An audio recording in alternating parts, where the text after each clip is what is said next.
आखिर hotel room में सफेद चादर के ऊपर क्यों बिछाया जाता है रंगीन कपड़ा? क्या आप जानते हैं कि वह कौन सी जगह है जहां घूमने पर पर्यटकों को पानी नहीं खरीदना पड़ता है? और क्या आपको पता है कि भारत में एक लाइन में ढेर सारे पेड़ क्यों लगाए जा रहे हैं?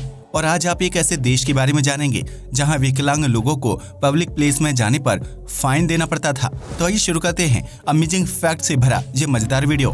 फैक्ट नंबर 1, यूरोप एक बहुत बड़ा महाद्वीप है जिसमें कई छोटे बड़े देश मौजूद हैं। ऐसे में अगर आप कभी यूरोप घूमने जाते हैं तो आपको वहां दुकान से पानी की बोतल नहीं खरीदनी पड़ेगी। दरअसल यूरोप में ज्यादातर देशों और शहरों में नल का पानी मिलता है जो साफ और पीने योग्य होता है। ऐसे में अगर किसी पर्यटक को पीने के पानी की जरूरत होती है तो वह गूगल मैप पर टैप वाटर लिख सकता है, जिसके बाद गूगल टूरिस्ट के आसपास मौजूद उन जगहों की जानकारी देता है जहां पीने योग्य साफ पानी होता है। टूरिस्ट इन नलों से बोतल में पानी भरकर पी सकते हैं, जिससे न सिर्फ प्लास्टिक की बोतल के कचरे को कम किया जा सकता है बल्कि इससे पर्यटकों के पानी खरीदने के पैसे भी बच जाते हैं। इतना ही नहीं, यूरोप की पुरानी सिटीज में पानी की सार्वजनिक नलों को अलग अलग स्टैच्यू और शानदार स्ट्रक्चर का रूप दिया गया है जो न सिर्फ देखने में खूबसूरत लगते हैं बल्कि इनसे 24 घंटे पीने का पानी भी सप्लाई होता रहता है।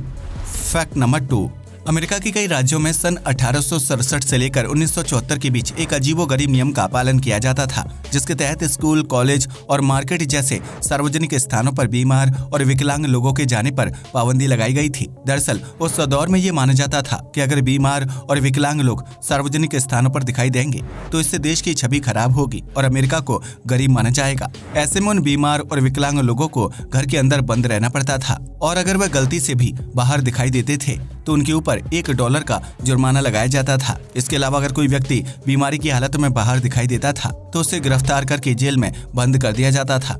ऐसे लोगों को दिन के बजाय रात के समय या फिर सूरज ढल जाने के बाद घर से बाहर निकलने की इजाजत होती थी ताकि उनकी कमी या बीमारी की वजह से अन्य लोगों को किसी प्रकार की समस्या न हो।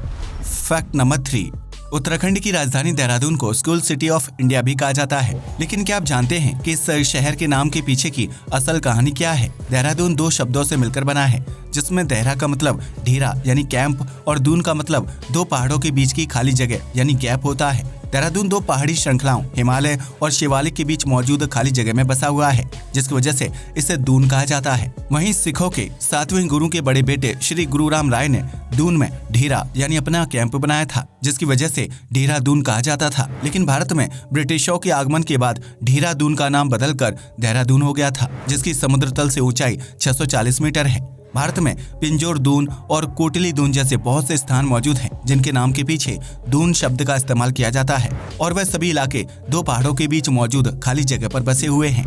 फैक्ट नंबर 4, भारत में अरावली ग्रीन वॉल प्रोजेक्ट के तहत एक सीधी लाइन में लाखों पेड़ लगाए जाएंगे क्योंकि भारत और पाकिस्तान की सीमा पर मौजूद थार रेगिस्तान गर्म हवाओं की वजह से ईस्ट की तरफ बढ़ रहा है। इससे हरियाणा की उपजाऊ जमीन प्रभावित हो सकती है, जिससे न सिर्फ बड़े पैमाने पर फसलों की पैदावार में कमी आएगी बल्कि भारत में रेगिस्तानी इलाके में वृद्धि भी हो जाएगी। ऐसे में थार रेगिस्तान को बढ़ने से रोकने के लिए अरावली हिल्स के बीच ग्रीन वॉल बनाई जाएगी, जिसकी लंबाई 1400 किलोमीटर और चौड़ाई 5 किलोमीटर होगी। इस ग्रीन बेल्ट को गुजरात के पोरबंदर शहर से हरियाणा के पानीपत तक बनाया जाएगा, जो न सिर्फ अरावली हिल्स को प्रोटेक्ट करने का काम करेगा बल्कि थार रेगिस्तान की तरफ आने वाली गर्म हवाओं और रेत को आगे बढ़ने से भी रोकेगी। यह ग्रीन वॉल 6 मिलियन हेक्टेयर की जमीन पर बनाया जाएगा, जिसमें लाखों पेड़ एक लाइन में लगे होंगे और उन पेड़ों के आसपास कृत्रिम तालाब और झील आदि बनाए जाएंगे।